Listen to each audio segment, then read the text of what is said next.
All right, sports fans, how's everybody out there doing?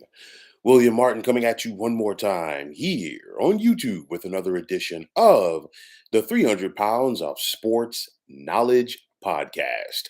The 2023 NFL season was over before it even started for the New York football Giants. And as the Giants are here at the de facto halfway point of the season, their 2-6 record has resulted in them beginning the process of being sellers. With the NFL's trade deadline tomorrow afternoon, the Giants have gotten things started today as they traded Pro Bowl defensive lineman Leonard Williams to the Seattle Seahawks.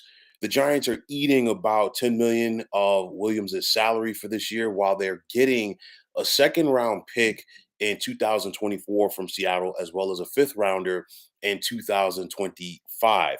Now, yesterday's 13-10 disaster of a loss for the New York Giants to the New York Jets was the final straw for Giants general manager Joe Shane as he has decided to throw in the towel on this disappointing season. Now, I've said it before and I'm going to continue to say it.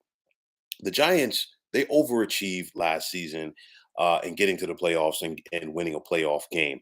And of course, because of that, the expectations were higher for this season coming into for the team rather coming into this season. But honestly, this year was over from their first drive. You think back to when they had that field goal blocked against the Dallas Cowboys, which was returned for a touchdown in week number one. It's been downhill for the Giants all season long. And I think yesterday, at least until this point of the year, was the cherry on top in regards to how they lost to the Jets. Not only that contest, uh, having Saquon Barkley go out with the ankle injury in week number two against the Cardinals, then Daniel Jones getting injured, and then, of course, his backup, excuse me, and veteran quarterback Tyrod Taylor, who was looking solid until he had the rib injury yesterday. It's really gotten away from the Giants, and honestly, at this point, you might as well begin to have your fire sale if you're the Giants. Try to get picks, try to get some salary cap relief, and start building towards the future. And of course, in the case of a veteran like Leonard Williams, Joe Shane and head coach Brian Dayball, they're not attached at the hip with veteran players such as him. They inherited those guys. And you know what? At the end of the day, they're going to go forward. They're going to get some salary cap relief. Also, they get the picks back, which is important. But now you've got to go out there and you've got to be able to utilize those picks. The Giants definitely want to get younger, but it's all about finding the right players. It's also about developing those players, and it's all about building depth. And like I talked about this last year for the Giants, I talked about this over the offseason during the draft and heading into this season.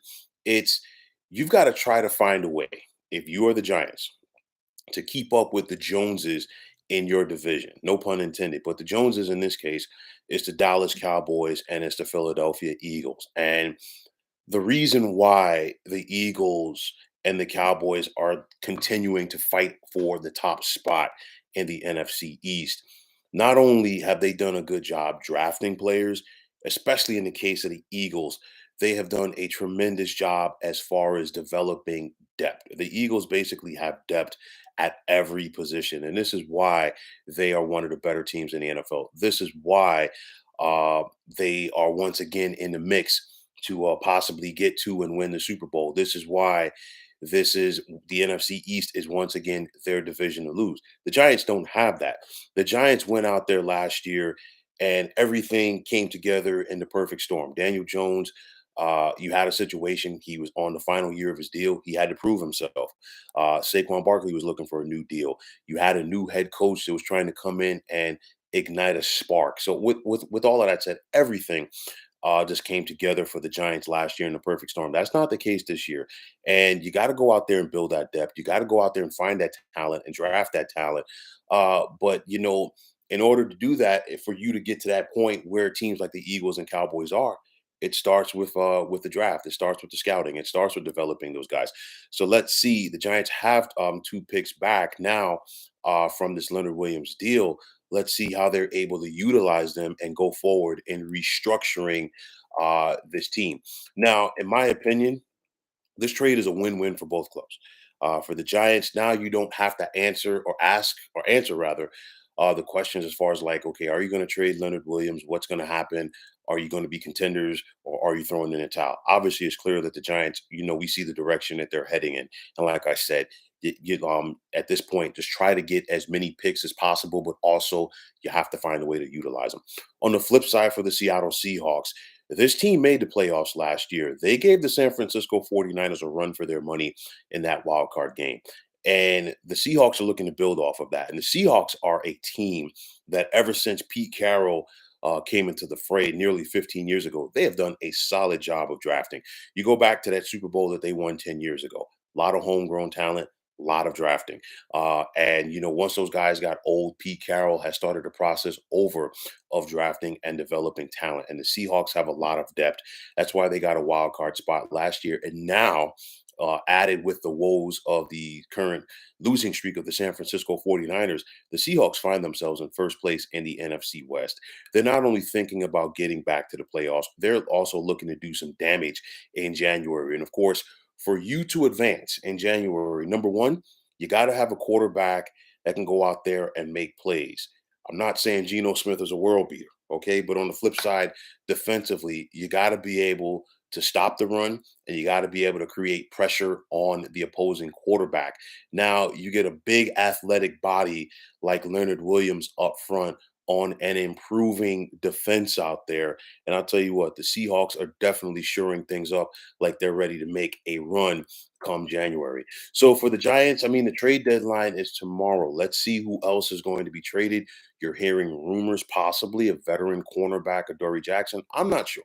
I'm not going to go out there and speculate. You're also hearing rumors that the Giants don't intend to trade Saquon Barkley. I think that would be a disaster if they did. But I will also say this: if you're the Giants and you're not going to go out there and trade Saquon Barkley, then you need to take care of him. No more franchising, no more nickel and diamond 1 year deals, this, that, and the third.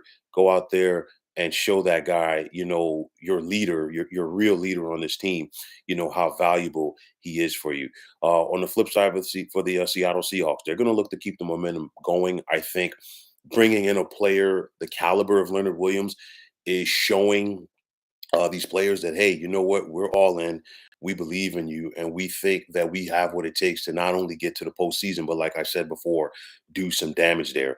So for the Giants, credit to Joe Shane. I mean, even for the sake of argument, had the Giants have somehow won that game yesterday against the Jets, and I mean that was a stinker for both teams. Okay, but somebody had to win. But even if the Giants had won that game, they're still 3-5, and I know 3-5 sounds a lot better than 2-6. But I mean, let's be realistic. What were the Giants really going to do? They're not catching Philadelphia. They're not catching Dallas. They're not in that league. We've already seen what happened when they faced San Francisco. We already seen what happened when the Giants played Seattle. Okay, so these are four playoff teams from last year, and these are three of them you've already played and you've lost to. And you still got two games with the Philadelphia Eagles. So with that said, I mean the Giants are going to be fighting an uphill battle. You walk away from a guy like Leonard Williams, you get some picks back, but like I said, it's important to see what the Giants are able to do with those picks. The 2023 season for the New York Giants is a wash. Let's see how the youngsters are going to develop. Let's see how this team finishes the season, and let's see how that carries over into the offseason. As far as Joe Shane and Brian Daboll definitely have to make some more changes to the roster. It was inevitable that the Giants moved on from Leonard Williams. Credit to them for getting it done. Now let's see who else they could possibly trade between now and tomorrow afternoon's deadline. So, folks, that is going to wrap it up. And as always, I want to take this time out to thank you for tuning into the 300 Pounds of Sports Knowledge podcast here on YouTube. I want to take this time out to thank all of you fine folks out there for tuning in. And if you have not already, please feel free to subscribe to this channel. Now, if you're on the X, formerly known as Twitter, please feel free to follow me at 300 Pounds of Sports. And like I always say, if you follow me, it'll be my pleasure to follow you right back. There's also the sports discussion group on Facebook at the Sports Depot 365. Now you can check it out, drop a line, and be a part of one of the better sports debating sites going on social media. So, once again, fine folks, my name is William Martin, and I am signing off. And I'm saying take care and have yourselves a wonderful day.